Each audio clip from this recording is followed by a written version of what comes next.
ഭരണഘടനാ അവഹേളന പ്രസംഗത്തിൽ മന്ത്രി സജി ചെറിയാന് തിരിച്ചടി ലഭിച്ചിരിക്കുകയാണ്. ഹൈക്കോടതിയിൽ നിന്ന് ഹൈക്കോടതി തുടരന്വേഷണം നടത്തണമെന്ന് ആവശ്യപ്പെട്ടിട്ടുണ്ട്.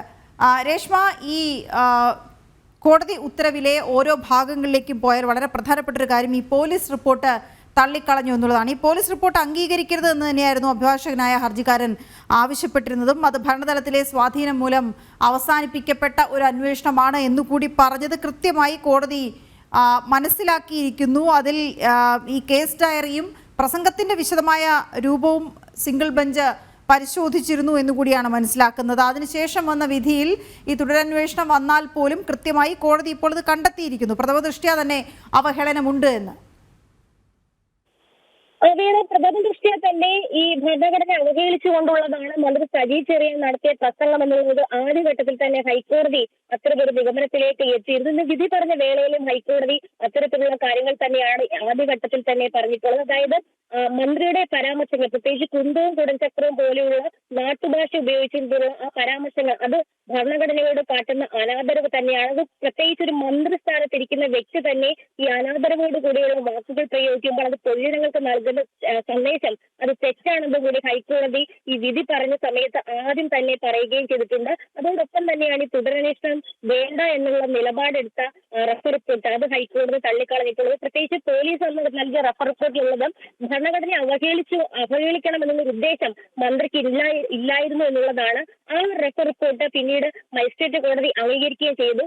ഇത്തരത്തിൽ മജിസ്ട്രേറ്റ് കോടതിയുടെ നടപടി അത് തെറ്റാണെന്ന് കൂടി ഹൈക്കോടതി വിലയിരുത്തിക്കൊണ്ടാണ് ആ റഫർ റിപ്പോർട്ട് അടക്കം തള്ളിക്കൊണ്ട് തുടരന്വേഷണത്തിന് ഉത്തരവിട്ടിരിക്കുന്നത്.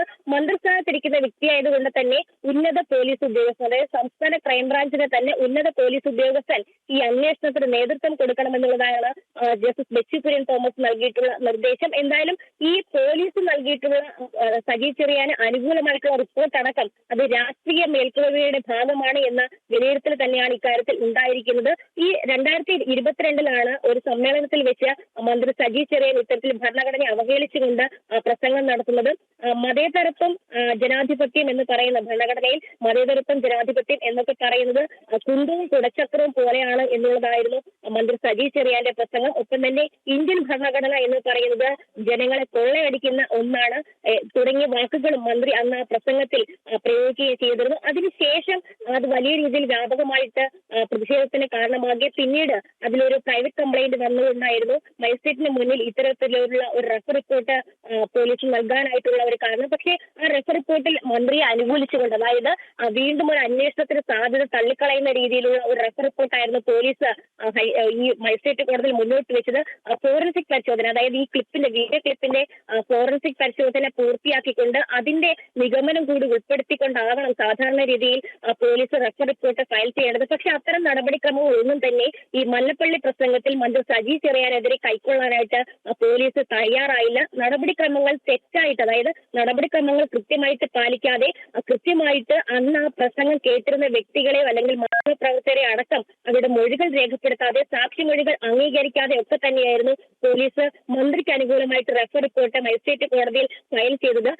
ഈ ഒരു ഇത്തരത്തിൽ നടപടിക്രമങ്ങൾ പാലിക്കാതെ ഈ സമർപ്പിച്ചിരുന്ന റഫർ റിപ്പോർട്ട് മജിസ്ട്രേറ്റ് കോടതി അംഗീകരിക്കുകയും ചെയ്തു. സാധാരണ രീതിയിൽ അത്തരമൊരു റഫർ റിപ്പോർട്ട് മജിസ്ട്രേറ്റിന്റെ മുന്നിൽ വന്നു കഴിഞ്ഞാൽ ആ നടപടിക്രമങ്ങൾ പാലിക്കാത്ത പക്ഷം അത് തള്ളേണ്ട ഒന്നാണ്. പക്ഷെ ഈ ഒരു കാര്യത്തിൽ മന്ത്രി സജി ചെറിയാന്റെ കാര്യത്തിൽ മജിസ്ട്രേറ്റ് കോടതിയും അനുകൂലമായിട്ടുള്ള ഒരു ഉത്തരവായിരുന്നു പാസാക്കിയത്. അതടക്കം ഹൈക്കോടതി വിമർശന വിധേയമാക്കിയിട്ടുമുണ്ട്. എന്തായാലും മന്ത്രി സജി ചെറിയാൻ നടത്തിയ പരാമർശത്തെ വളരെ അനാദരവോട് കൂടി എന്നുള്ള ഒരു രീതിയിൽ വ്യക്തമാക്കിക്കൊണ്ടാണ് സിംഗിൾ ബെഞ്ച് നിലവിൽ മന്ത്രി സജി ചെറിയാനെതിരെ തുടരന്വേഷണത്തിന് ഉത്തരവിട്ടിരിക്കുന്നത്. ഹൈക്കോടതി അഭിഭാഷകനായിട്ടുള്ള അഡ്വക്കേറ്റ് ബൈജു നോയലാണ് CBI അന്വേഷണം ആവശ്യപ്പെട്ടുകൊണ്ട് ഈ വിഷയത്തിൽ ഹൈക്കോടതിയെ സമീപിച്ചത്. ആദ്യഘട്ടം മുതൽ സംസ്ഥാന സർക്കാരിന് വേണ്ടിയിട്ട് ഡയറക്ടർ ജനറൽ ഓഫ് പ്രോസിക്യൂഷൻ മന്ത്രി സജി ചെറിയാൻ അനുകൂലമായിട്ടുള്ള ഒരു നിലപാടായിരുന്നു ഹൈക്കോടതി ഈ ഹർജിയിൽ വാദം കേട്ട വേളയിലൊക്കെ തന്നെ സ്വീകരിച്ചത്. അതായത് മന്ത്രി നടത്തിയ പ്രസംഗത്തിൽ യാതൊരു തരത്തിലും തെറ്റുകളില്ല, ഭരണഘടനയെ അനാദരവോടുകൂടി കാണുന്ന പരാമർശങ്ങളില്ല, അതുകൊണ്ട് തന്നെ ഒരു തുടരന്വേഷണത്തിന് സാധ്യത ഇക്കാര്യത്തിൽ വേണ്ട എന്നുള്ള ഒരു നിലപാടായിരുന്നു സംസ്ഥാന സർക്കാർ ഹൈക്കോടതിയിൽ സ്വീകരിച്ചത്.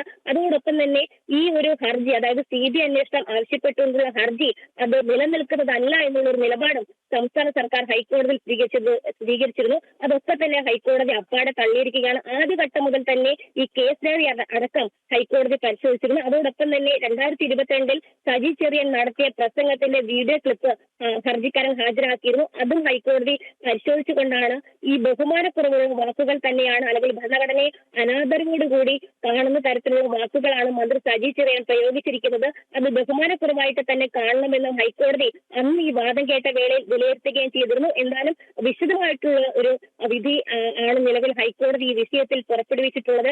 എല്ലാ തരത്തിലും മന്ത്രി സജി ചെറിയാൻ നടത്തിയ പരാമർശങ്ങളെ അവഹേളനപരമെന്നുള്ള ഒരു വിലയിരുത്തലാണ് ഹൈക്കോടതി എത്തിയിരിക്കുന്നത്. അതോടൊപ്പം തന്നെ പോലീസ് അനുകൂലമായിട്ട് മന്ത്രിക്കെതിരെ സ്വീകരിച്ച റഫ് റിപ്പോർട്ട് അത് അപ്പാടെ തള്ളേണ്ടതാണ്. മജിസ്ട്രേറ്റ് ആ റഫ് റിപ്പോർട്ട് അംഗീകരിച്ച നടപടി തെറ്റാണെന്നും മേൽക്കോടതി. അതും വളരെ പ്രധാനമാണ് രേഷ്മ. ഒരുപക്ഷെ ഈ വിഷയത്തിൽ സജി ചെറിയാൻ തിരിച്ചടി എന്ന് നമ്മൾ പറയുമ്പോൾ തന്നെ ക്രൈംബ്രാഞ്ചിലെ ക്രെഡിബിലിറ്റിയുള്ള ഒരു ഉദ്യോഗസ്ഥനെ കൊണ്ട് അന്വേഷണം നടത്തണമെന്ന് ഹൈക്കോടതി DGPക്ക് നിർദ്ദേശം നൽകുമ്പോൾ ഇത് പോലീസിനെതിരെയുള്ള ഒരു തിരിച്ചടി കൂടിയാണ്.